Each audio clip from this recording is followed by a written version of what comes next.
За энэ удаа та бүхэндээ хөлөө хүчрэхийг байлгахын тулд Япончуудын хэрэглэдэг 6 дасгалын талаар танилцуулж байна. Японы ахмад наснууд дэлхийд урт наслалт хөдөлгөөнтэй гэдгээрээ алдартай. Энэ хөлний хүч тэнцвэрээ хадгалахын тулд Шокодачис буюу Сумо суулт, Сеса, Ирихо суулт, Никаваши дачи, Аражо тайсё, өсгий өргөх зэрэг уламжлалт болон шинжлэх ухаанс дасгалуудын өдөр тутмын зуршилтай холбоотой юм. Эдгээр 6 энгийн атлаа өндөр үр дүнтэй дасгалууд нь хөлний гол булчингуудад чиглүүлж унахаас сэргийлдэг. Энэхүү дасгалууд нь биеийн тэнцвэрийг хадгалж унах эрсдлийг 35% бууруулдаг. За нэгдүгüүрт нь суудлаас босох дасгал.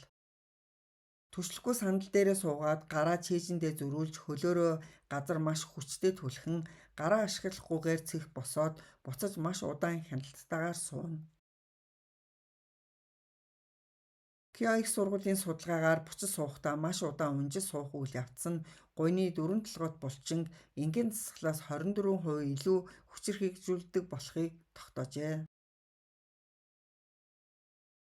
Сандал дээрээс босох нь энгийн мэс санагдаж болох ч энэ нь таны эрүүл мэндийн талаар ихийг илчилдэг.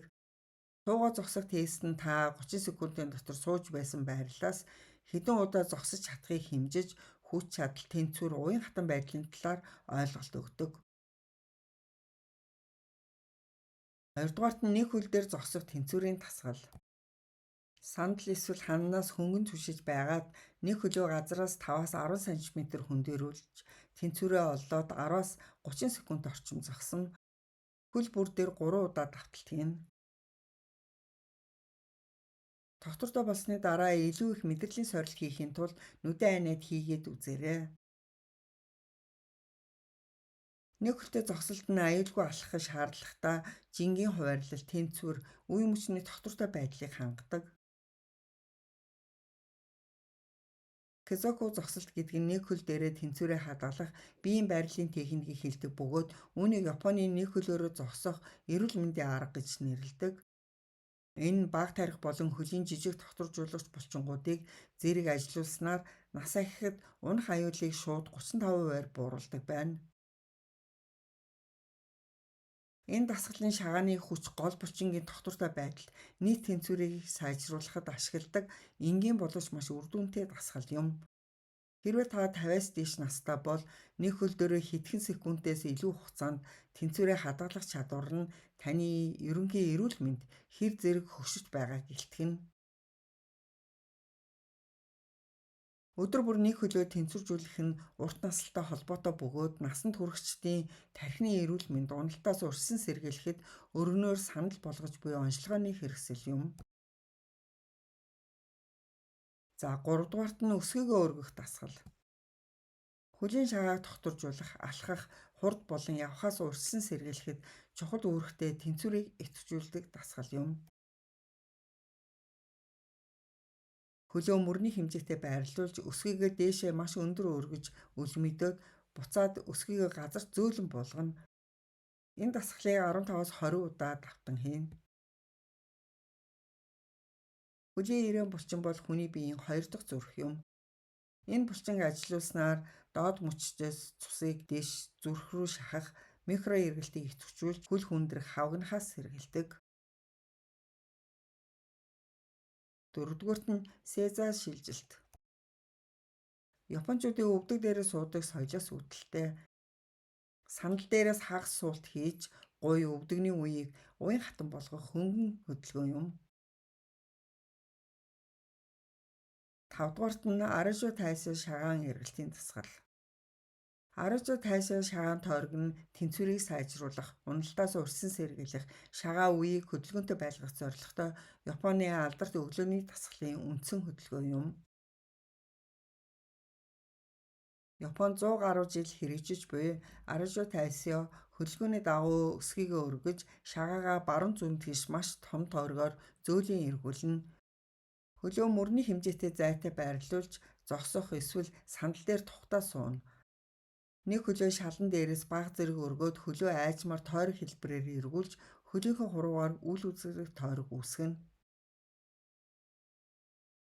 Дасгалын нэг чиглэлд 10 тойрог хийж, дараа нь эсрэг чиглэлд 10 тойрог хийх юм.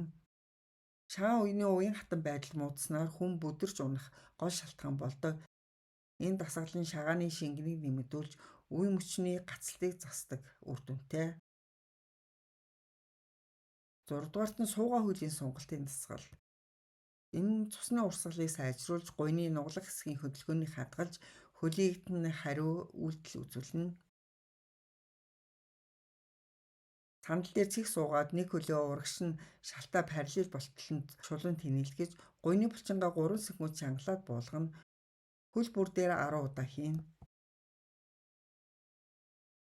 Өвдөгний үеийн эргэн тойрондох булчин чангаруулснаар үе хоорондын мөгөөрсний үрэлтийг багасгаж, 60 наснаас хойш өвдөх хамгийн төвөмөл асуудлыг энэ аргаар эмчилдэг.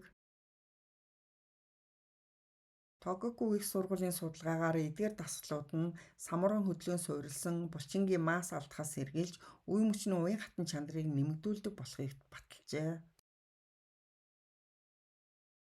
Бид хөгшрөх тусам булчингийн хүч айжмаар буурч, унах, гэмтэл авах, бие даасан байдлаа алдах эрсдлийг нэмэгдүүлдэг. Ялангуяа бид алхах, шатаар авирах зэрэг өдөр тутмын олон чухал үйл ажиллагаанд доод биеийн хүчээ ашигладаг.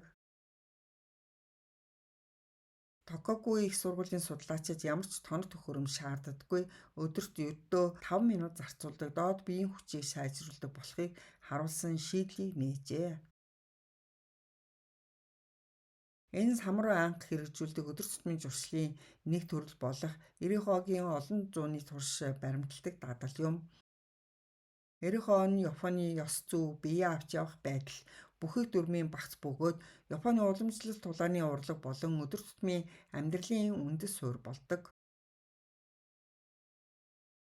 Японд уламжлалт амьдралын хэм маяг нь өдөр тутмын үйл ажиллагаагаар дамжуулан хөлийг бэхжүүлэх олон боломжийг олгодог. Эдгээр зан үйл хөдөлгөөнийг хадгалж үлдсэн нэг соёлын уламжлал бол Эрихо юм. Эрихоос зогсох, суух, алхах зэрэг өдөр тутмын үйлдэлүүдэд удаан, санаатай, хяналттай хөдөлгөөнийг онцолдог. Тококу их сургуулийн судалгааны баг Эрихогийн дасгалын үр нөлөөс тодорхойлохын тулд туршилт явуулсан байна.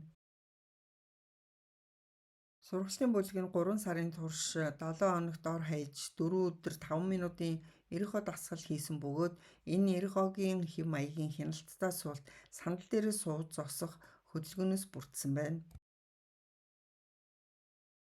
3 сарын дараа дасгалын бүлэг өвдөгний сунгалтын хүчийг дунджаар 25.9%-аар нэмэгдүүлсэн бол хяналтын бүлэгт ердөө 2.5% байсан үзүүлэлт гарсан.